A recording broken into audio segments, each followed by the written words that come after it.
მეგობრებო, თუ გონიათ, რომ UFC-ში ყველაფერს მუშტები და ოსტატობა წყვეტს, მაშინ ეს ვიდეო თქვენ სამყაროს თავდაყირა დააყენებს.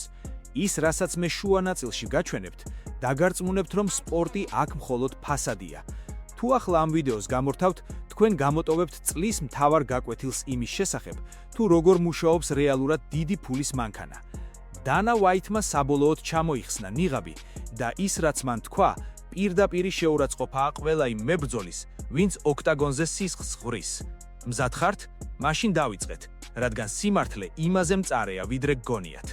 დანა ვაითმა, კაცმა, რომელიც წლების განმავლობაში გვიმტკიცებდა, რომ რეიტინგი და სპორტული პრინციპები უპირველესია, პირდაპირ ეთერში აღიარა ის, რასაც დიდი ხანია ვეჭვავდით. საუბარია მსუბუქ წონაზე და ჩვენს მეზობელ არმან სარუკიანზე. იცით რა თქვა? თურმე ის თავით დაჯახება, ჰედბატი, რომელიც არმანმა დენ ჰუკერს აჭამა ბოლო face-to-face-ზე, ყოფილა 100%-იანი მიზეზი იმისა, რომ სარუკიანს სატიტულო ბრძოლა არ მისცეს. აი აქ იწყება ნამდვილი ქართული ფილოსოფია. ხალხო, მართლა ასეთი გულუფხილოები ვართ? დანას მადლობა უნდა უთხრათ, რომ ბოლოს და ბოლოს სიმართლე თქვა, მაგრამ ეს სიმართლე გულს გირევს. როდის აქეთ გახდა UFC კეთილშობილ ქალწულთა პანსიონი? მოდით რეალურად შევხედოთ სიტუაციას. არმანმა შეცდომა დაუშვა? კი, რა თქმა უნდა, ბურაკობა იყო ის თავის ჩარტყმა. მე პირადად ვფიქრობდი, რომ თუ დენ ჰუკერი ნეიმარობას დაიწყებდა, დაეცემოდა და იტყოდა ტვინის შერყევა მაქვსო, არმანი საერთოდ კარიერის გარეშე დარჩებოდა. ჰუკერს მადლობა, რომ ნამდვილი ვაჟკაცივით დადგა და შოუ არ ჩაშალა. მაგრამ მითხარით, რამდენი მათრაკი უნდა მოხდეს სარუკიანს ზურგზე, რომ თავისი დანაშაული გამოისყიდოს. ჩვენთან საქართველოში ხომ ვიცით, თუ კაცი დააშავებს, ერთხელ მოეთხოვება, ორჯერ, მაგრამ აქ ტიპს ყოველ ნაბიჯზე მახეს უგებენ. იანვარში ზურგით კიოდაო, მერე რაღაც ბრძოლაზე უარი თქაო. კარგით რა, ეს ხომ უბრალოდ მიზეზებია. მოდით პარალელები გავავლოთ, რომ მიხვდეთ რამხელა უსამართლობასთან გვაქვს საქმე. დანა ვაითი, რომელიც ახლა სარუკიანს ეთიკას უწუნებს, არის იგივე ადამიანი, რომელმაც კონორ მაკგრეგორს სატიტულო ბრძოლა ლანგრით მიართვა მას შემდეგ, რაც კონორმა ავტობუს რკინის კონსტრუქცია ესროილა და ხალხი დაასახიჭრა. ნიუ-იორკში მთელი დებოში მოაწყო ტიპმა და რა? დანასთვის ეს ისტორიის ნაწილი იყო. ან ჯონ ჯონსი გავიხსენოთ. კორმიესთან ისეთი ჩხუბი ატეხეს სავაჭრო ცენტრის შუაგულში, ნახევარი შენობა დაანგრიეს. ვინმე ბრძოლა ჩაუშალა? პირიქით, რეიტინგებით საშიაფრინდა. აი აქ ჩანს ნიღაბი. როცა ვარსკვლავი აკეთებს სისულელეს, ეს მარკეტინგია, ხოლო როცა არმან სარუკიანი, რომელიც ყველასთვის უხერხული მეტოქეა რამეს დააშავებს, ეს დაუშვებელი საქციელია. ეს ყველაფერი მაგონებს იმ მომენტს, როცა სუფრაზე ყველაზე ნიჭიერ ბიჭს არ აძლევენ სიტყვას მხოლოდ იმიტომ, რომ მასპინძელს მისი არ ეშინოდეს. დანა ვაითმა უბრალოდ მიზეზი სჭირდებოდა და არმანმა ეს მიზეზი ლანგარზე დადებული მიაწოდა. მათ არ აწყობთ სარუკიანი ჩემპიონად. რატომ? იმიტომ, რომ ის ზედმეტად ძლიერია და ნაკლებად გასაყიდი ამერიკულ ბაზარსთვის. და აი ჩემი მთავარი სათქმელი, რის გამოც ალბათ ბევრი შემოუვარდებით კომენტარებში. არმან სარუკიანი თავად დანაშაულია თავისი უბედურებისა. არა იმიტომ, რომ ვიღაცას თავი ჩაარტყა, არამედ იმიტომ, რომ საერთოდ ამ ორგანიზაციას ენდობა. სინამდვილეში UFC-ს არ აინტერესებს სპორტი, მათ აინტერესებთ დრამა. არმანი კი თავისი სწორი სპორტული მიდგომით უბრალოდ მოსაბეზრებელია დანასთვის. სიმართლე ის არის, რომ არმან სარუკიანი ვერასოდეს გახდება ნამდვილი ჩემპიონი, სანამ ვიღაცა სტუდიაში არცემს და ციხეში არ ჩაჯდება.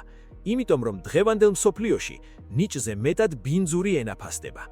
აბა რა სიტყვით, არმანი მართლა იჩაგრება, თუ უბრალოდ სოფელი ხულიგანია, რომელმაც თავისი შანსი, თავისი სისულელით გაანიავა. დაწერეთ, რას ფიქრობთ. მგონია, რომ ცდებით თუ გგონიათ, რომ აქ სამართლიანობა არსებობს. მეგობრებო, მოდით ემოციები გვერდზე გადავდოთ და ცივი გონებით შევხედოთ იმას, რაც ოქტაგონზე მოხდა. დანა ვაითი და მისი გუნდი დარწმუნებული ვარ მთელი ბრძოლის განმავლობაში მუშტებს იკვნეთდნენ და ფარულად ლოცულობდნენ, რომ დენ ჰუკერს რამე სასწაული მოეხდინა. რატომ?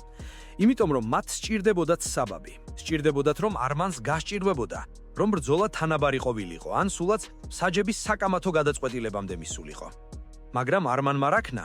მან უბრალოდ გადაუარა ჰუკერს. ეს არ იყო ჩხობი, ეს იყო პროფესიული დალაგება. სარუკიანმა აჩვენა, რომ არსებობს დონეები და არსებობს უფსკრული მასსა და სხვა დანარჩენებს შორის. სიმართლე გითხრათ, მე როცა ამას ვუყურებდი, ერთი ქართული ანდაზა გამახსენდა. ძალა აღმარც ხნავსო. როცა ასეთი დომინანტი ხარ, იქ უკვე ზედმეტია საუბარი იმაზე, თავი ჩაარტყი თუ ფეხი დაადგი ვინმეს. შენ ხარ ნომერ პირველი. ისიც რა არის ყველაზე სასაცილო? ის ხალხი, ვინც ამბობს, არმანმა ფინიში ვერ დადოო, ან ბოლომდე ვერ გაანადგურაო. მეგობრებო, თქვენ ალბათ სხვა სპორტს უყურებთ. სუბუქ წონაში, სადაც ყოველი მეორე მკვლელია, ასეთი ტოტალური დომინაცია არის იმის დასტური, რომ შენ ხარ ნამდვილი მეფე. ჩემი აზრით, დღეს მსოფლიოში მხოლოდ ორი ადამიანია, ვინც მართლა სხვა პლანეტიდანაა: ილია თოფურია და არმან სარუკიანი. მათ შორის ბრძოლა იქნებოდა MMA-ის ისტორიაში ყველაზე დიდი ტექნიკური შედევრი და სწორედ ამის ეშინია დანას. იფიქრეთ ამაზე.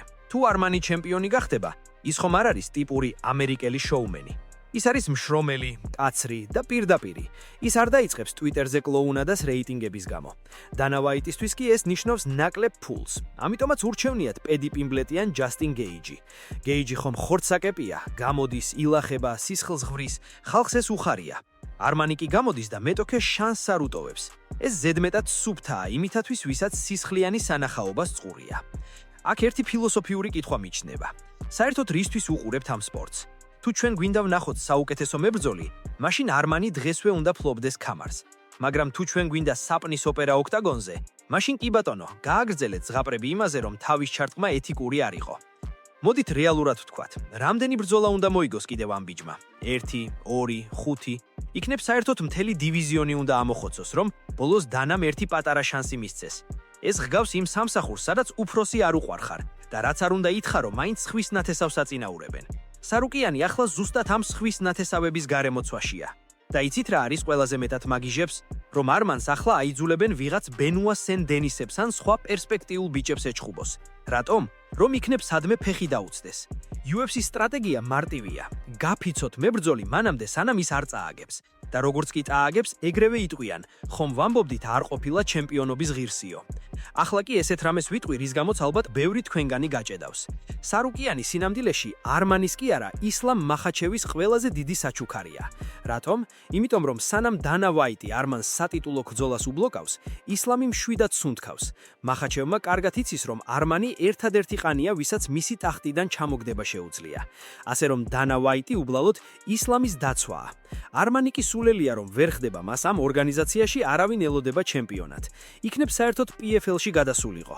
იქ მაინც დააფასებდნენ მის ძალას და არა მის მორალურ სახეს. მეგობრებო, ახლა კი მივედით იმ მომენტამდე, სადაც ყველაფერი ნათელი ხდება. დავივიწყოთ სპორტი, დავივიწყოთ თავის ჩარტყმები და ეთიკა. მოდით ვისაუბროთ იმაზე, რაც რეალურად მართავს ამ სამყაროს. ფულზე. იცით რატომ არ აწყობთ არმანი ჩემპიონად? იმიტომ რომ UFC-სთვის ის არის უხერხული სიმართლე. დანა ვაიტს სჭირდება მებრძოლი, რომელიც იქნება ან ამერიკელი ოქროს ბიჭუნა, ან ისეთი ვარსკვლავი, რომელიც სოციალურ ქსელებს ააფეთქებს ყოველი სისულელით. სარუკიანი კი ის უბრალოდ ზედმეტად პროფესიონალია.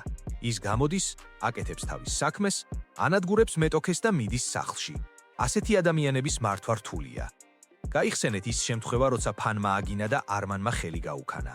იცით რა მოხდა მაშინ? იმ ღამეს მას ჰონორარი არ გადაუხადეს. წარმოგიდგენიათ?